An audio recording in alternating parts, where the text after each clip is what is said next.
আল্লাহ বলেন, কুল্লু নাফসিন যায়িকাতুল মাউত। আল্লাহ রাব্বুল আলামিন আজরাইলকে ডাক দেয়া বলবেন, আজরাইল তাকায়া দেখো কে কে বাকি আছে। আজরাইল আলাইহিস সালাম ডাক দেয়া বলেন, প্রভু গো, আর কেউ বাকি নাই, আমি আছি আর আপনি আছেন।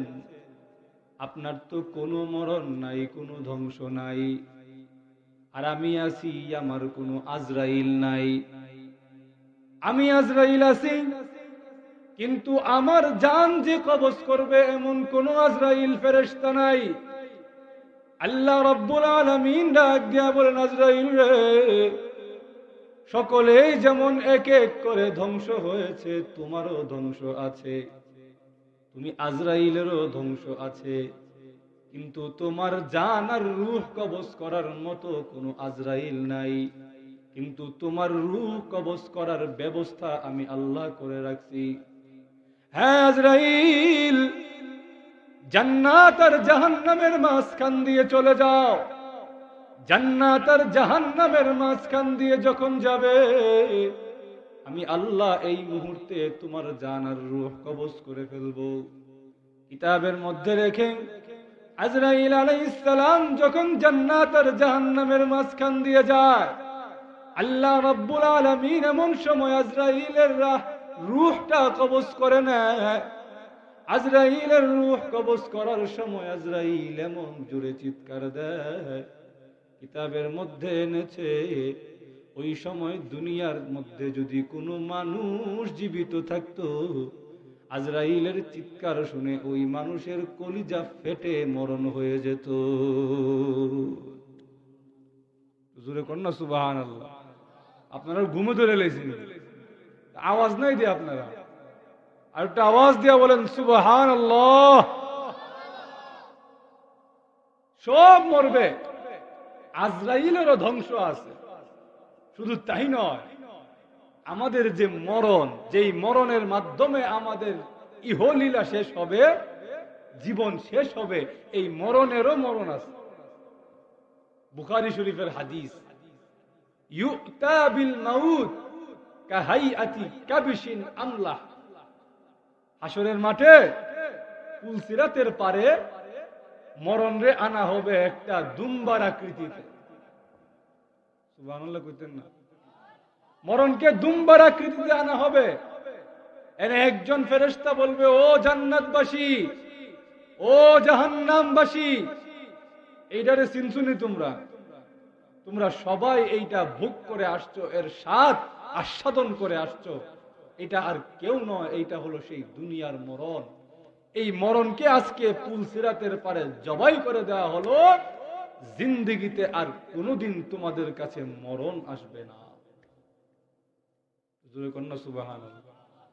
তাহলে মরণেরও মরণ আছে, সব কিছু ধ্বংস হয়ে যাবে, বাকি থাকবেন কে? একমাত্র আল্লাহ বাকি থাকবে। আমি যেই কথাটা বলতে চাচ্ছি, আমার তেলাওয়াতকৃত আয়াতে আল্লাহ রাব্বুল আলামিন বলতেছেন, এমন দিনকে ভয় করো যেই দিন তোমরা সকলেই আল্লাহর কাছে ফিরে যাবে। আল্লাহর কাছে যে ফিরে যাব, এক্ষেত্রে কোনো সন্দেহ আরো জোরে নাই।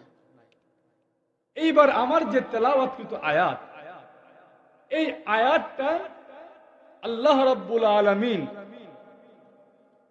বিশ্ব নবীর উপরে সর্বশেষ নাজিল করেছেন। এরপরে কোরআনের আর কোন আয়াত নাজিল করা হয় না। আপনারা বলবেন, হুজুর আপনি বলতেছেন সূরা বাকারার 281 নম্বর আয়াত শেষ আয়াত, আর আমরা যে কোরআন শরীফ পড়ি এটার শেষ আয়াত তো মিনাল জিন্নাতি ওয়ান নাস। কি ঠিক না? এর সাথে তো এটার কোনো মিল নাই। আমরার কোরআন শরীফের শেষ আয়াত মিনাল জিন্নাতি ওয়ান নাস, আর আপনি বলতেছেন সূরা বাকারার 281 নম্বর আয়াত শেষ আয়াত। কাহিনী তো বুঝলাম না।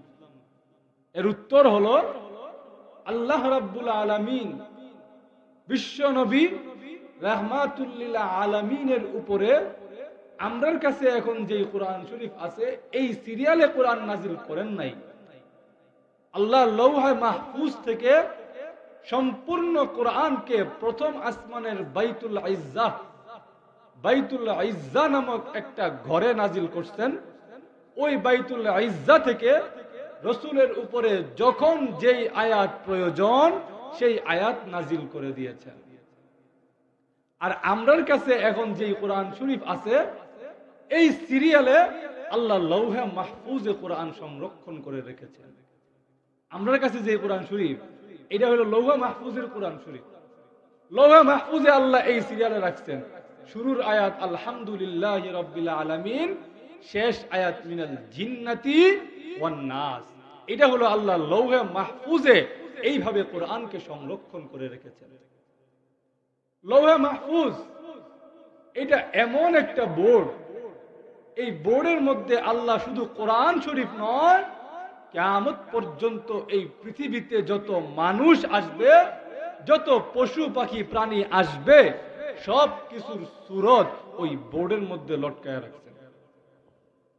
সুবহানাল্লাহ। আসতে তো এই বোর্ড দামি না কম দামি? আরো জোরে।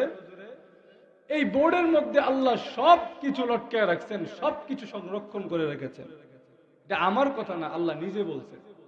আল্লাহ বলেন وَكُلَّ شَيْءٍ أَحْصَيْنَاهُ فِي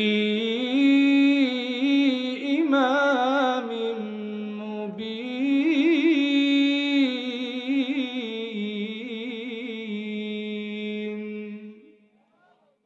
আল্লাহ বলেন ফি ইমামিম মুবিন, আই ফি কিতাবিম মুবিন।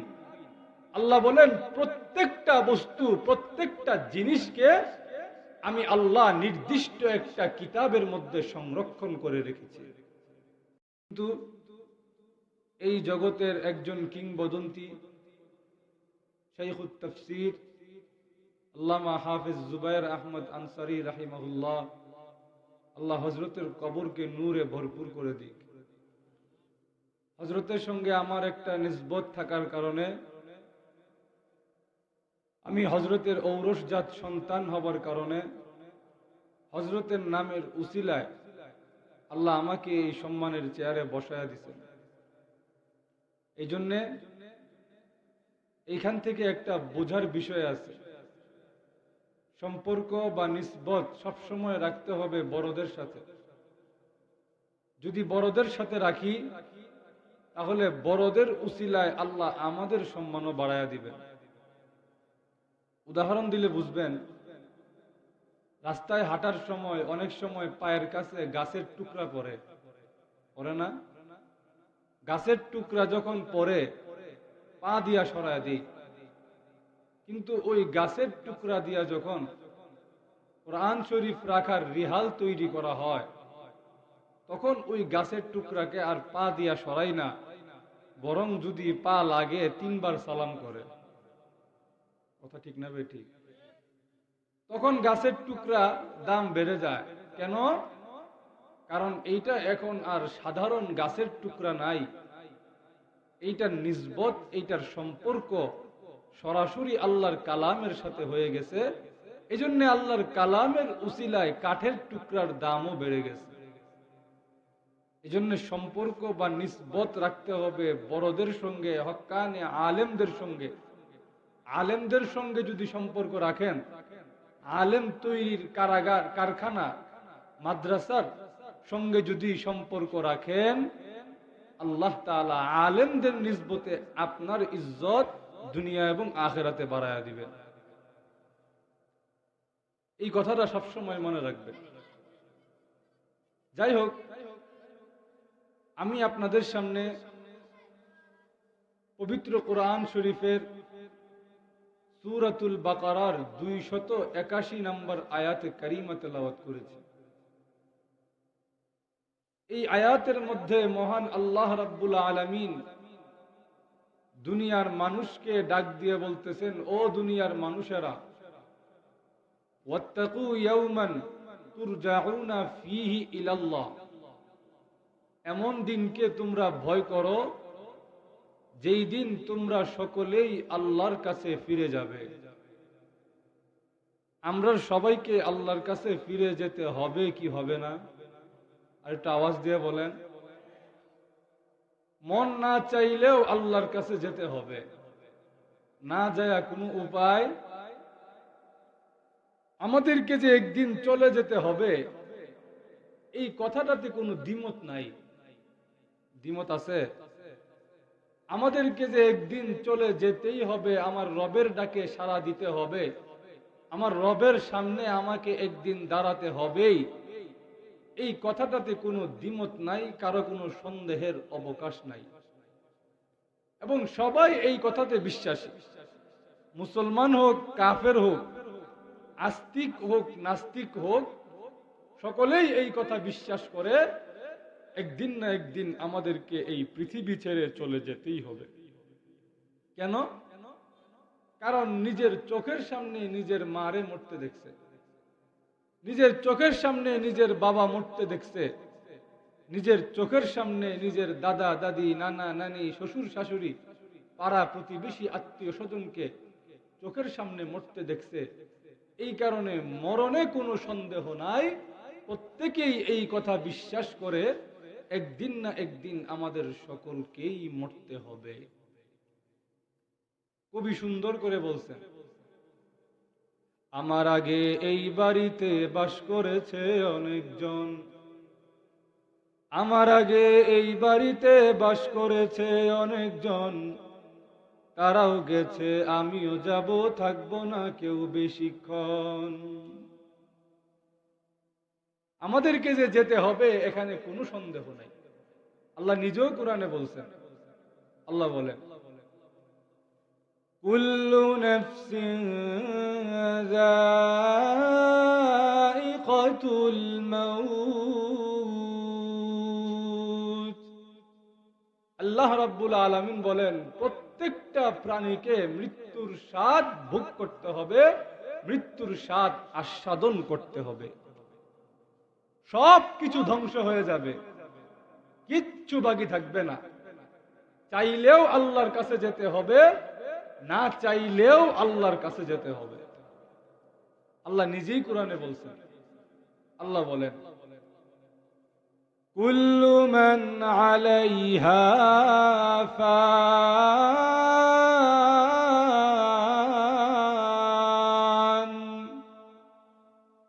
ওয়া ইয়াবকা ওয়াজহু রাব্বিকা যুল জালালি ওয়াল ইকরাম।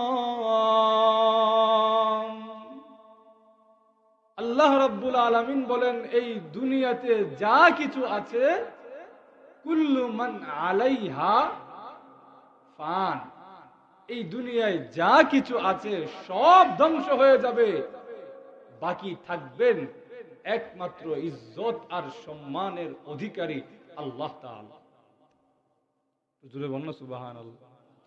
এই আয়াতের ব্যাখ্যা বিখ্যাত একজন আলেম ইবনুল কাইয়িম আল জাওজি, তার একটা কিতাব আছে, বুস্তানুল ওয়াইজিন ওয়া রিয়াদুস সামিঈন।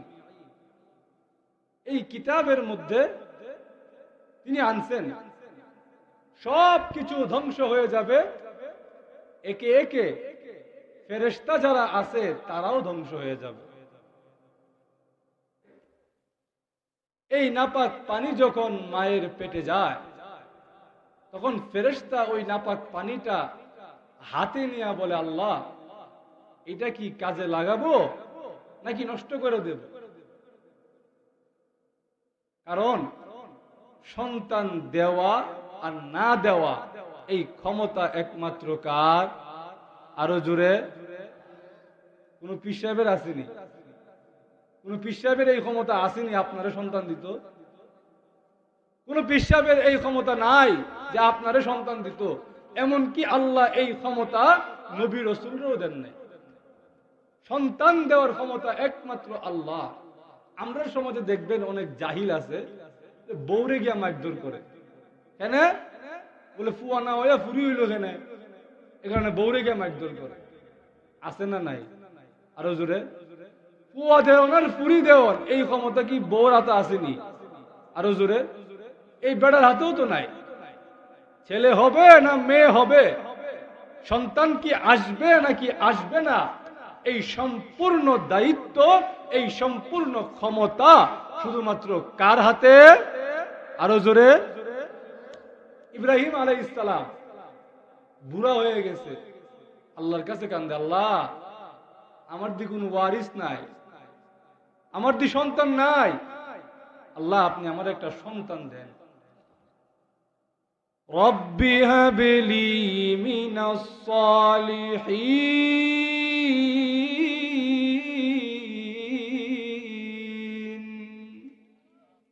ইব্রাহিম আলাইহিস সালাম বলেন, আল্লাহ আমার একটা নেককার সন্তান দান করেন।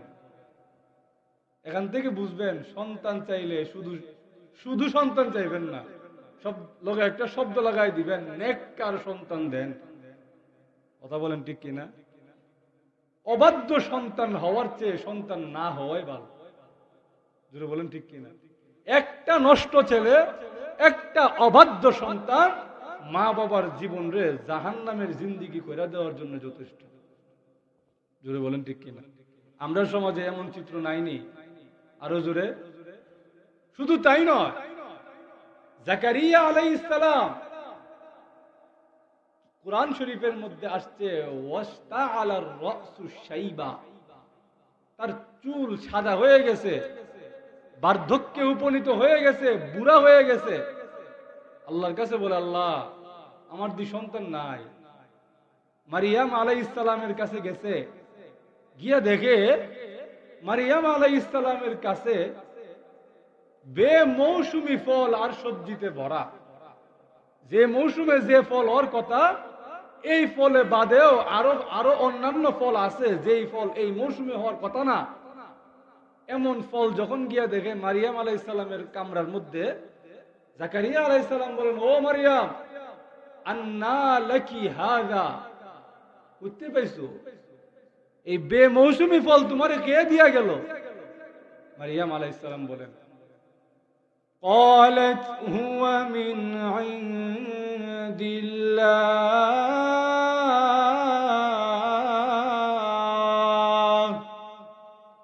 মারিয়াম আলাইহিস সালাম বলেন, এইটা দুনিয়ার কেউ দিছে না, এই রিজিক, এই বেমৌসুমি ফল আমার আল্লাহ আমাকে দান করছেন। জাকারিয়া আলাইহিস সালাম বলেন, হ্যাঁ বেমৌসুমি ফল আল্লাহ দান করি লাইছে?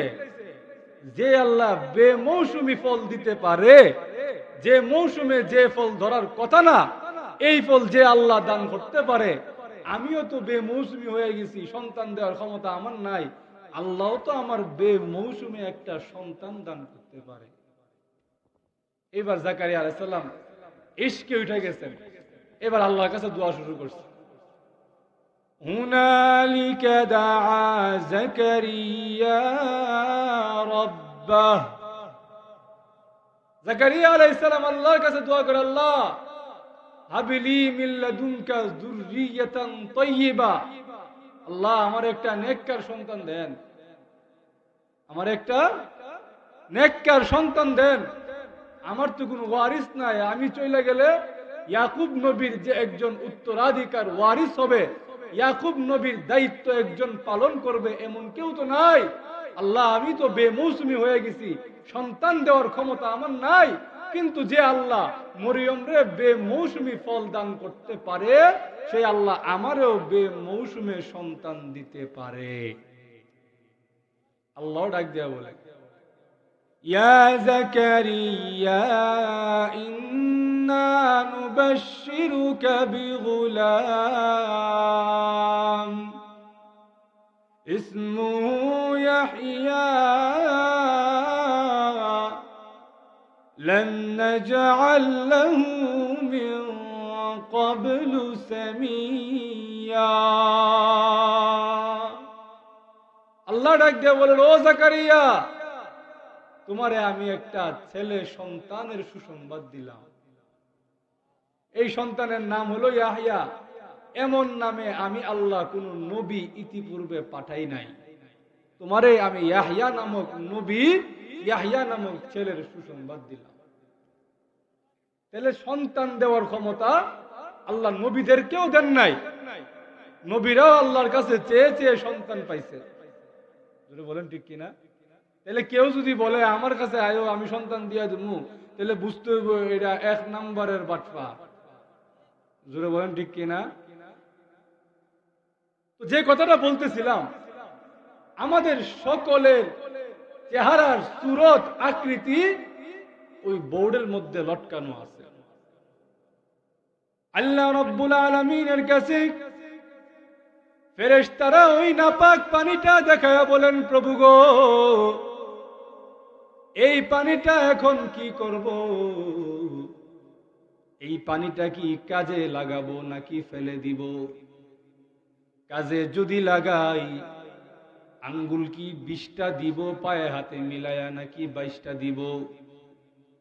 হ্যাঁ প্রভু, চোখ মুখ নাক কি ঠিক মতো বসাবো নাকি একটু আলাদা করে দিব?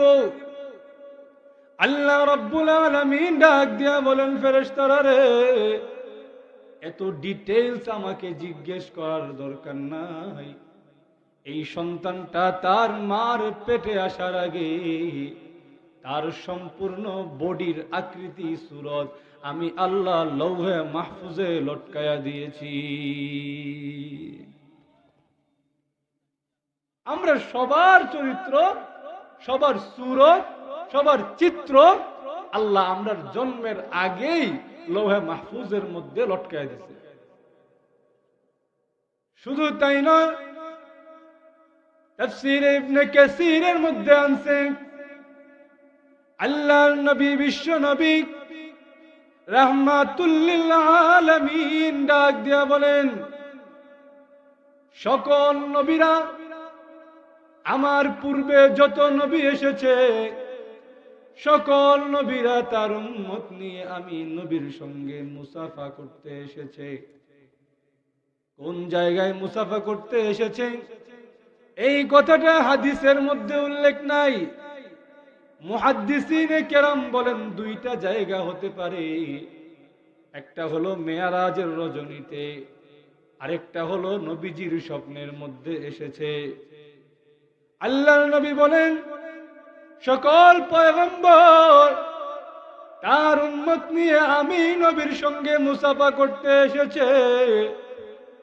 আমি নবীর সঙ্গে যখন মুসাফা করতে এসেছে, এমনি তাকায়া দেখি কোন নবী 80 জন উম্মত নিয়ে এসেছে, কোন নবী 60 জন উম্মত নিয়ে এসেছে, কোন নবী 20 জন, কোন নবী 10 জন, কোন নবী 5 জন, কোন নবীর উম্মত নাই। সকলে যখন একে একে আমি নবীর সঙ্গে মুসাফা করছে, হঠাৎ করে তাকিয়ে দেখি এক নবী 6 লক্ষ উম্মত নিয়ে আমি নবীর সঙ্গে দেখা করতে এসেছে। নবী আগে আগে, নবীর উম্মতেরা নবীর পিছনে, তাদের পায়ের আঘাতে আকাশে বাতাসে ধুলায় অন্ধকার হয়ে গেছে, কিছু দেখা যায় না। আমি আল্লাহকে ডাক দিয়া বললাম, প্রভু গো, উনি কোন নবী? ওনার দেখি এত এত উম্মত।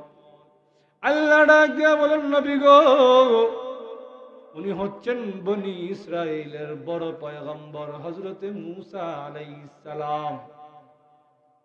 মূসা আমার প্রিয় নবী, মূসা কালিমুল্লাহ, যেই মূসার সঙ্গে আমি আল্লাহ সরাসরি কথা বলেছি, সেই মূসা আপনার সঙ্গে সাক্ষাতে এসেছে।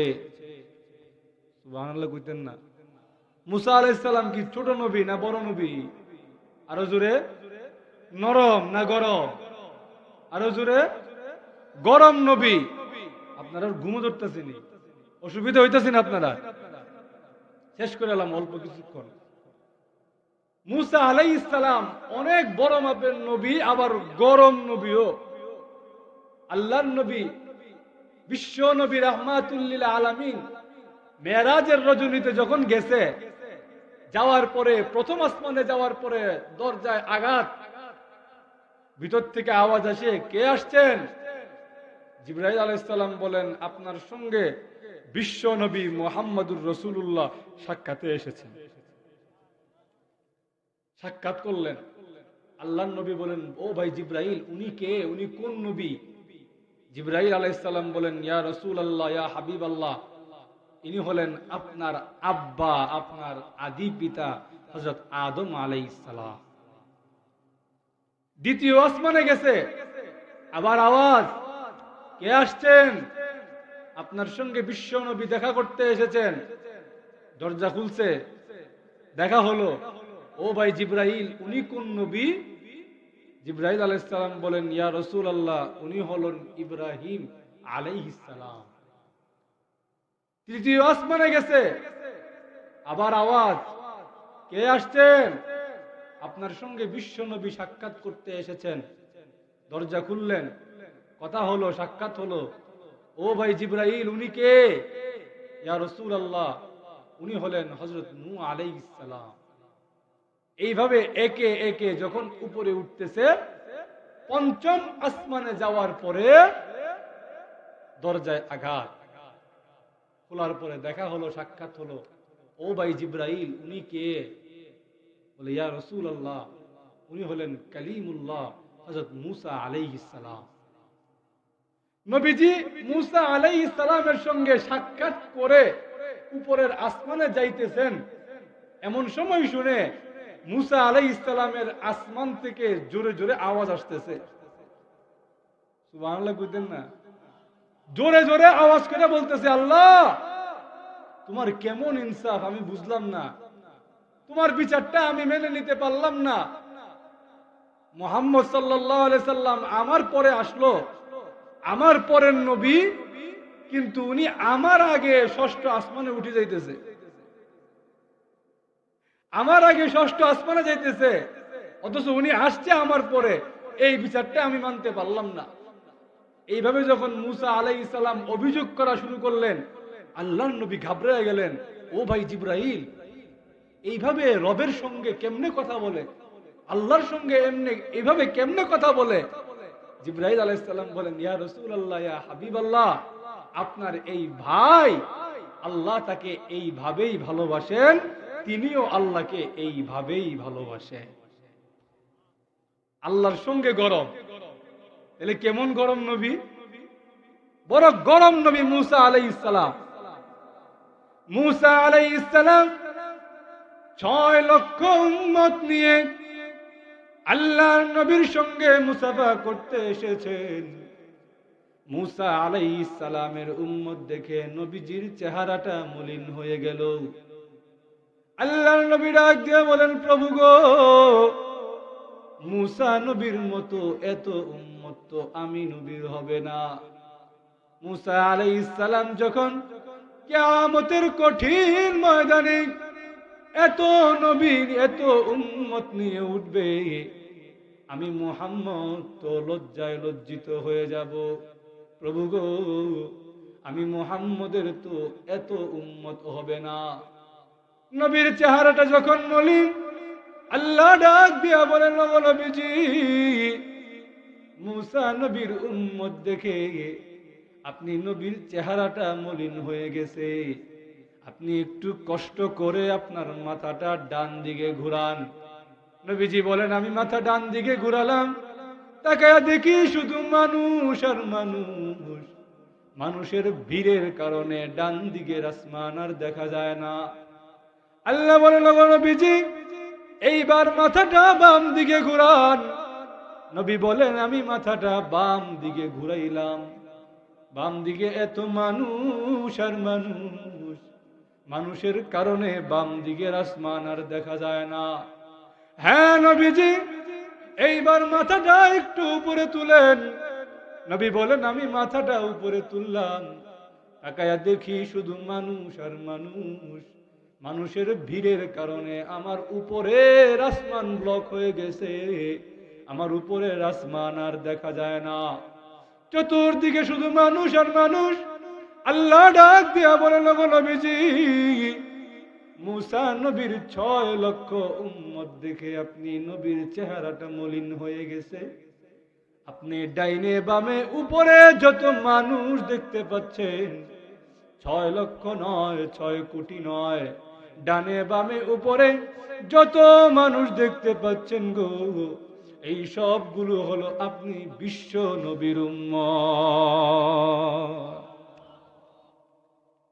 আল্লাহর নবী বলেন, আল্লাহ আমাকে বলেন এই সবগুলা হলো আপনার উম্মত, আর এই সবগুলার লিস্টি এক এক করে সবগুলার চিত্র সূরত আমি আল্লাহ লৌহে মাহফুজে লটকায় রাখছি। তাইলে লৌহে মাহফুজে আল্লাহ আমাদের কাছে যেই কোরআনটা আছে, যেই কিতাবটা আছে, এইভাবে আল্লাহ লৌহে মাহফুজে কোরআনকে সংরক্ষণ করে রেখেছেন। কেন? যেন কিয়ামত পর্যন্ত নবী আসবে না, কিন্তু কেউ যেন আল্লাহর কালামকে বিকৃত করতে না পারে। জোরে বলেন ঠিক কিনা? লৌহে মাহফুজে সুইচ, কিন্তু বাতি জ্বলে আপনার মুহাম্মদিয়া ইসলামিয়া মাদ্রাসা।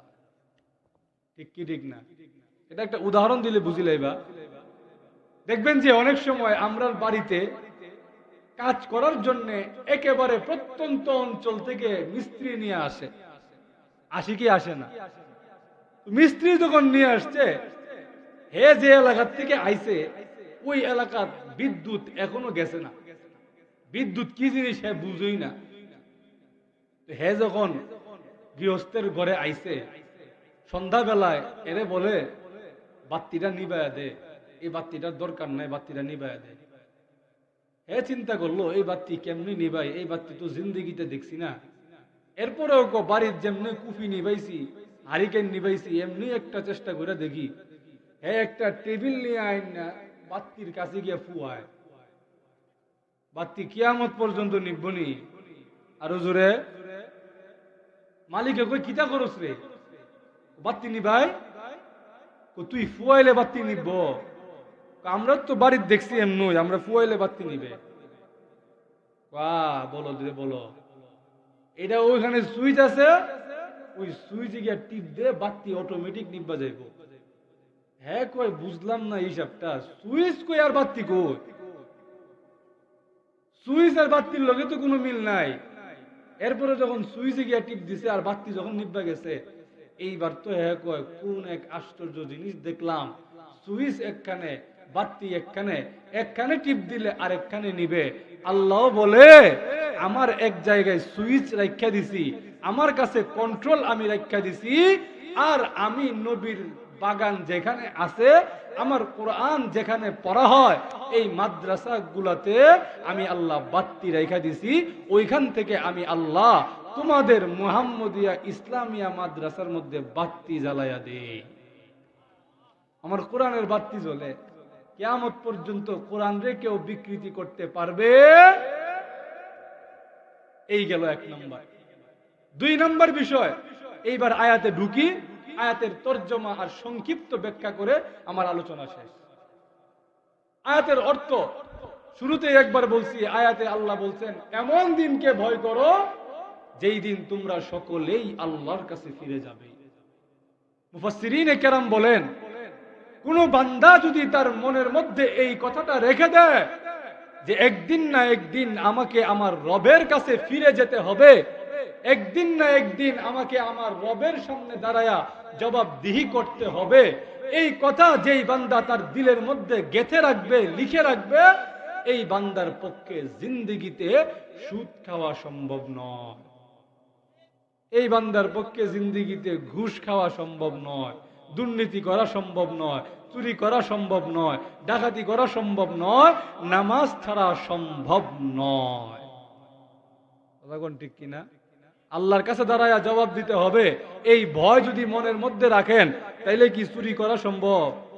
আরো জোরে, ডাকাতি করা সম্ভব নয়। নামাজ না পড়া, রসুলের তরিকা মতো চলা না চলা, এইটা সম্ভব নয়। কারণ আমার মনের মধ্যে আছে একদিন না একদিন আমাকে আমার রবের সামনে দাঁড়াইতে হবে। আমার রব যদি আমাকে জিজ্ঞেস করে, কিরে বসিরউদ্দিন আর নসরুদ্দিন, তোরে যে আমি আল্লাহ এত নিয়ামত দিছি, তুই যে আমি আল্লাহর রিজিক খাইছস, আমি আল্লাহর দুনিয়াতে থাকছস, আমি আল্লাহর বিধান যে মানলি না, কোনো জবাব আছে? আরো জোরে। এই কথা যার দিলের মধ্যে গেঁথে গেছে, এই ব্যক্তির পক্ষে জিন্দেগিতে কোনো অন্যায় কাজ করা সম্ভব নয়, এমন কাজ করা সম্ভব নয় যেই কাজে আল্লাহ নারাজ হয়, যেই কাজে রসুলের তরিকা মতো চলা সম্ভব নয়, এমন কাজ ওই ব্যক্তির দ্বারা করা সম্ভব নয়। এই জন্যে এই একটা আয়াত, এই আয়াত আমাদের পারিবারিক জীবন, আমাদের সামাজিক জীবন, আমাদের জাতীয় জীবন, আমাদের রাজনৈতিক জীবন, আমাদের আন্তর্জাতিক জীবনকে পরিপূর্ণভাবে পরিবর্তন করে দিতে পারে। ঠিক কি ঠিক না? যদি বলেন, আমি যদি বলি চাচা আল্লাহর কাছে জবাব দিতে হবে, আপনার ছেলেরা যে নামাজ পড়ে না, আপনি যে কিছু করেন না, আপনার কোনো জবাব আছে?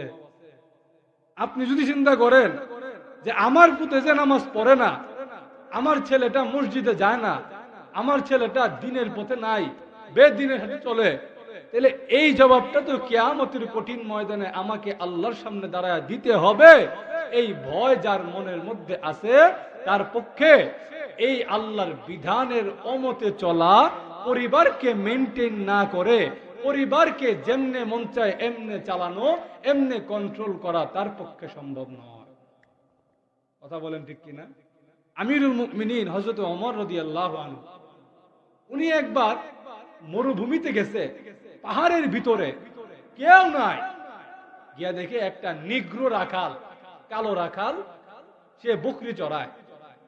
ওই রাখালরে বলতেছে, কিরে তোর একটা ছাগল আমার কাছে বেচিলা, আমি তোরে টাকা দিমু না, একটা আমার কাছে বেচা দে, আর তোর মালিকরে বলিস মালিক একটা ছাগল তো বাঘে খায়া লাইছে, আর বাঘে যে ছাগল খায় এটা মালিকে বিশ্বাস করব, কারণ পাহাড়ের এদিকে আসলে অনেক সময় বাঘে ছাগল খায়া লায়, এটা মালিকরা জানে, আর আমিও তোরে কিছু দিমু না, তবে বেশি দিতাম না, কারণ চুরির মাল এটা বেশি দামে বেচন যায় না।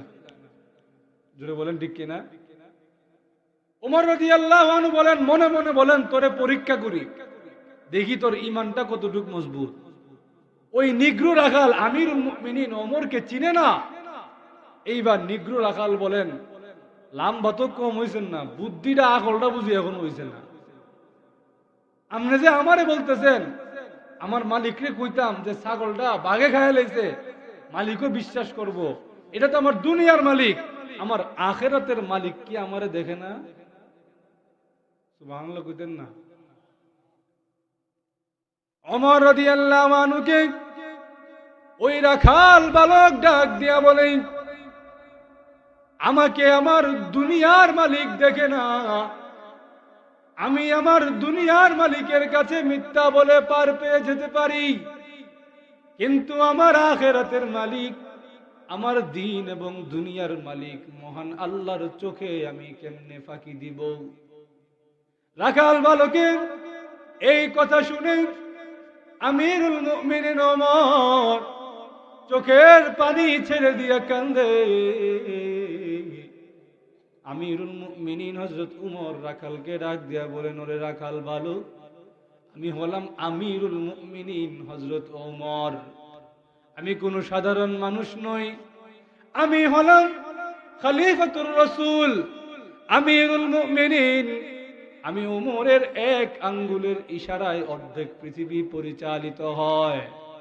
আমি উমর তোর ঈমানটা পরীক্ষা করলাম, এই মরুভূমির ভিতরে নির্জন পাহাড়ে তোর মতো রাখালের কাছেও যখন আল্লাহর কোরআনের বাণী পৌঁছে গেছে, আমার আর কোনো টেনশন নাই, চিন্তা নাই।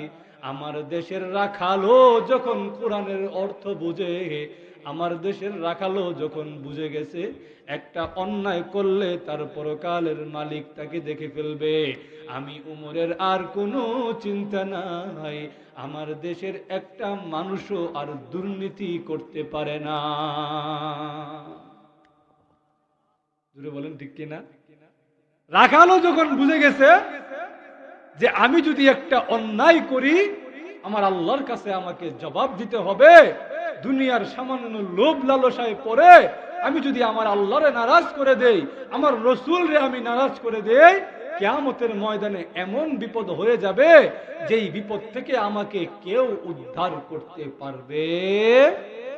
আরো জোরে, কিয়ামতের দিন বিপদ হয়ে গেলে কেউ উদ্ধার করবনি।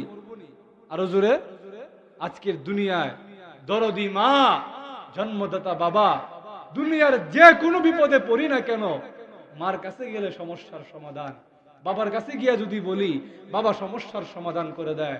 কিয়ামতের ময়দানে বাবা সন্তানের কাছে যাবে, সন্তান বাবার কাছে যাবে, কেউ কাউকে সাহায্য করবে। হাদিসের মধ্যে আছে এক বাবা কিয়ামতের কঠিন ময়দানে হন্য হয়ে ঘুরে বেড়ায়, একটা নেকি একটা আমলের জন্য দাঁড়ে দাঁড়ে ঘুরে বেড়ায়। জনে জনে গিয়া হাত পাতি, তোমরা কে আছো গো, আমাকে একটা আমল দিয়ে সাহায্য করবে। এমনি তাকায় দেখি তার স্ত্রী সামনে দাঁড়ানো। স্ত্রী গো, দুনিয়ার জীবনে আমি কেমন স্বামী ছিলাম? স্ত্রী ডাক দিয়া বলেন, স্বামী গো, দুনিয়ার জীবনে আপনার চাইতে ভালো কোনো স্বামী আমি দেখি নাই। আমার পাড়া প্রতিবেশী আত্মীয় স্বজনের মধ্যেও আমি দেখি নাই আপনার মতো কোনো ভালো স্বামী। স্বামী ডাক দিয়া বলেন, স্ত্রী, আজকে কিয়ামতের কঠিন ময়দানে আমি একটা নেকির শর্তের মধ্যে পড়ে গেছি। যদি তোমার আমল নামা থেকে একটা নেকি আমাকে দান করো, আমি আল্লাহর আযাব থেকে চিরকালের জন্য বেঁচে যাই। স্ত্রী ডাক দিয়া বলেন, স্বামী হে, আপনি কি জাহান্নামের আওয়াজ শুনেন না? আপনি কি জাহান্নামের আগুন দেখেন নাই? জাহান্নামের আগুন তো আমরা চোখে দেখে ফেলছি। জাহান্নামকে কন্ট্রোল করা যায় না। জাহান্নাম মানুষ দেখে অগ্নিবর্ণ হয়ে যায়। জাহান্নামকে ফেরেশতারাও কন্ট্রোল করে রাখতে পারে না। আপনি কি জাহান্নামের আযাব নিজের চোখে দেখেন নাই?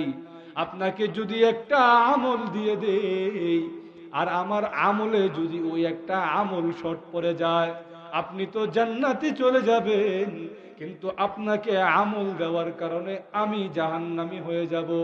না না, আমল দিয়ে সাহায্য করতে পারবো না। লোকটা সামনে যায়, গিয়ে দেখে তার সন্তান। সন্তানকে ডাক দিয়া বলেন, ওরে আমার কলিজার টুকরা সন্তান, দুনিয়ার জীবনে আমি কেমন বাবা ছিলাম? সন্তান ডাক দিয়া বলেন, বাবা, দুনিয়ার জীবনে দেখেছি আপনি নিজে না খেয়ে আমাদেরকে খাওয়াইছেন, নিজে ভালো পড়েন নাই, আমাদেরকে ভালো পড়াইছেন। আপনার মতো বাবা হয় না। ওরে সন্তান, আজকে আল্লাহর আদালতে আমি পাকড়াও হয়ে গেছি। তোর আমল নামা থেকে যদি একটা আমল দিয়ে আমি বাবাকে সাহায্য করো, আমি চিরকালের জন্য আল্লাহর আযাব থেকে বেঁচে যাই। সন্তান ডাক দেয়া বলেন, বাবা, যে আযাবের ভয়ে আপনি আমার কাছে এসেছেন, ওই আযাবের ভয় তো আমারও আছে। চোখের সামনে জাহান্নামের গর্জন শুনতে পারছি। ও আব্বা, যদি আপনাকে আমল দিয়ে দেই, আর ওই একটা আমল যদি আমার শর্ট পড়ে যায়, আপনাকে আমল দেওয়ার কারণে আমি জাহান্নামবাসী হয়ে যাব। ওই লোকটা সারা কিয়ামতের মাঠে ঘুরে, একটা মানুষও তাকে নেকি দিয়ে সাহায্য করে না। এই জন্য আল্লাহ রাব্বুল আলামিন ডাক দিয়া বলেন, বান্দা বান্দিরা রে, এ জাহান্নামের আগুন থেকে বাঁচাও, আর এমন দিনের ভয় করো যেই দিনে তোমরা সকলেই আমি আল্লাহর কাছে ফিরে আসবে। যদি ওই দিনের প্রস্তুতি না নিয়ে আসো, কিয়ামতের কঠিন ময়দানে তোমাকে একটা নেকি দিয়েও কেউ সাহায্য করবে না। একটা নেকি দিয়েও কেউ সাহায্য করবে না। সুতরাং যেই কোনো কিছু করার আগে বুঝা শুননা করা দরকার। জোরে বলেন ঠিক কিনা? কারণ আল্লাহর কাছে দাঁড়ায়া একদিন জবাব দিতে হবে। আমিরুল মুমিনিন হযরত ওমর আরেকদিন একটা ঘরের পাশ দিয়া যায়, দেখে মা মেয়েরে বলতেছে, আজকে দুধ কদ্দুর দিছে গো? আম্মা আজকে 2 লিটার দিছে। ও 2 লিটার রে আরো 2 লিটার পানি দিয়া 4 লিটার বানায় দাও। মেয়ে কয়, আম্মা আপনি কি শুনেন নাই আমিরুল মুমিনিন নিষেধ করেছেন দুধের মধ্যে কেউ পানি মিশাবা না? মা কয়, আমার মেয়েটা স্মার্ট হতে পারলো না, আধুনিক হইতে পারলো না, দুধের মধ্যে যে পানি মিশাইতেছস এটা কি উমর এসে দেখতেছে নাকি? উমর কই আর তুই কই? মেয়ে ডাক দিয়া বলেন, মা উমর দেখে না, উমরকে সব কিছু দেখার ক্ষমতা আল্লাহ দেয় নাই। উমর হলো আল্লাহর খলিফা, আল্লাহর স্থলাভিষিক্ত। উমর হলো আমাদের সর্দার, উমরকে সব কিছু দেখার ক্ষমতা আল্লাহ দেয় নাই। কিন্তু মাগো উমরের রব যে আছে, ওই রব তো সব কিছু দেখতে পায়। পায় কি পায় না? আরো জোরে। মা দুধের মধ্যে যে পানি দিব উমর তো দেখবে না, উমরের রব তো দেখবে, আল্লাহ তো দেখবে। উমরের রবের কাছে কি জবাব দিবেন? আমিরুল মুমিনিন হযরত উমর তিনি শুনতেছেন ঘরের বাইরে থেকে। পরের দিন সংবাদ দিয়া ওই মা মেয়েরে নিজের দপ্তরে নিয়ে গেছে, গিয়া বলে, কি গো তোমার মেয়েটা কই? বলে, আমার মেয়েটা তো আছে অমুক জায়গায়, কালকে তো তোমরার এমন কথাবার্তা আমি শুনছি, তোমরা মা মেয়ের দুজনের কথাই আমি শুনছি। এইবার মহিলা কয়, লা হাওলা ওয়ালা কুওয়াতা ইল্লা বিল্লাহিল আলিয়্যিল আযীম। আমার আর উপায় নাই, উমরে শুনে লাইছে আমি কি কইছি উমরের নামে, এইবার কি হবে? ওমর বলেন, তোমাকে আমি কঠিন শাস্তি দিতাম, কিন্তু তোমার পেট থেকে এমন নেককার মেয়ে বের হয়েছে, এই মেয়ের উসিলায় তোমারে মাফ করে দিলাম। শুধু তাই নয়, ওই মেয়েরে নিজের পুত্র বধূ বানাইছে।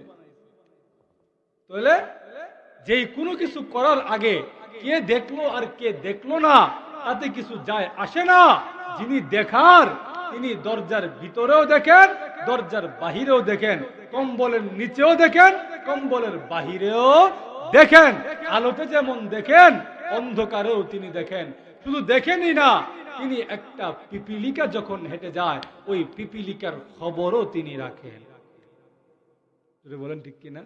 যে আল্লাহর এত ক্ষমতা, যে আল্লাহ আমরা সৃষ্টি করছে, সেই আল্লাহরে ফাঁকি দিয়া অন্যায় করবেন এই সুযোগ দুনিয়ার জীবনে নাই। এজন্য আল্লাহ বলছেন, আমার কাছে একদিন ফিরে আসবা, আর ওই দিনের প্রস্তুতি নিয়ে আইসো। ওই দিনের প্রস্তুতি না নিয়ে আসলে আমি আল্লাহ যেমন দয়াশীল দয়ালু, আমি আল্লাহ আবার কঠিন শাস্তি দেনেওয়ালাও। আল্লাহ বলেন, فَيَوْمَئِذٍ لَا يُعَذِّبُ عَذَابَهُ أَحَدٌ وَلَا يُوثِقُ وَثَاقَهُ أَحَدٌ। আল্লাহ বলেন, সেই দিন আমি আল্লাহর মতো বন্ধুত্ব কেউ করতে পারবে না, আমি আল্লাহর মতো শাস্তিও কেউ দিতে পারবে না। আমরা তো খালি কই আল্লাহ দয়ালু, আল্লাহ মাফ করে দিব না। আল্লাহ কয়, আমি তো দয়ালু, আবার আমি যু শাদীদিল ইকাব, আমি আল্লাহর শাস্তি বড় কঠিন শাস্তি। এজন্য পারা যাইবনি ইনশাআল্লাহ। আল্লাহ এবং তার রসুলের তরিকা মতো চলা যাইবনি ইনশাআল্লাহ। আরো জোরে আওয়াজ দিন, ওরা যাইবনি ইনশাআল্লাহ। যদি যাইতে পারি, আল্লাহ বলেন, সুম্মা তুওয়াফা কুল্লু নাফসিন মা কাসাবাত ওয়া হুম লা ইউজলামুন। তোরা আমার জন্য যে যে আমল নিয়ে আসবি তার পরিপূর্ণ বদলা আমি আল্লাহ তোদেরকে দান করব, কোন জুলুম আমি আল্লাহ করব না।